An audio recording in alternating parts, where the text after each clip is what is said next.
I am extremely out in left field with this, along with people like Sam Harris, a few other philosophers, in terms of absolutely hard determinism and hard incompatibilism. I simply, when I read any philosopher, and unfortunately, when reading a few neuroscientists who should know better, when they say, yes, yes, yes, it's deterministic, we are nothing more than our molecules and atoms and subatomic particles, we are nothing more than the biophysical rules of Earth and physical rules of the universe, all of that. Yet, somehow, at the end, you can still squeeze free will out of there. And when you look closely at the arguments they make, they fall in certain categories. Either they decide all we care about is whether somebody intended to do something in this moment or not, and we have no interest in their history. We have no interest in the fact that every moment before that was the outcome of every moment before that moment and within a biological framework.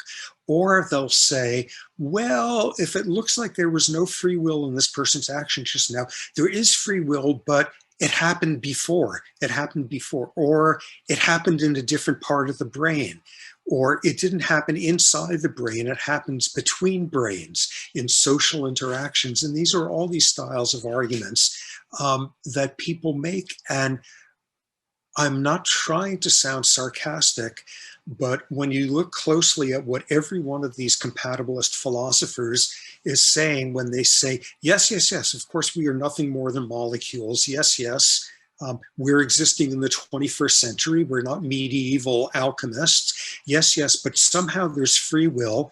And the explanation always involves some kind of magic.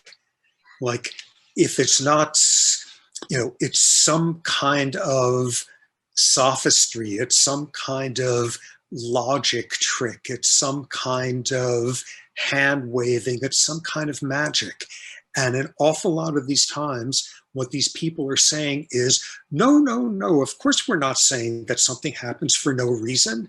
We're saying it happens for magical reasons. And that's no better.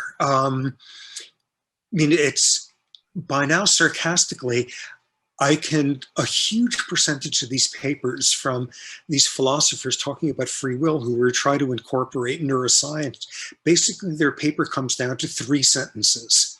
First sentence, wow, neuroscience is discovering such interesting things. Second sentence, wow, some of these things are making us question free will and agency and moral responsibility and raises the possibility that we have to rethink everything. Third sentence, no, not really. And like that's basically their stance. They could take the logical steps all the way out that you see how fetal environment has something to do with the adult that you are. You see something about childhood nutrition has something to do with it. You see something about this morning's hormone levels, last year's trauma, what smells there are in this room. Everything from 1 second ago to a lifetime ago, all of those are shaping behavior. And somehow they need to pull free will out of that because I think it makes people very, very uncomfortable and on the edge of panic to have to confront the fact that we are nothing more or less than biological organisms.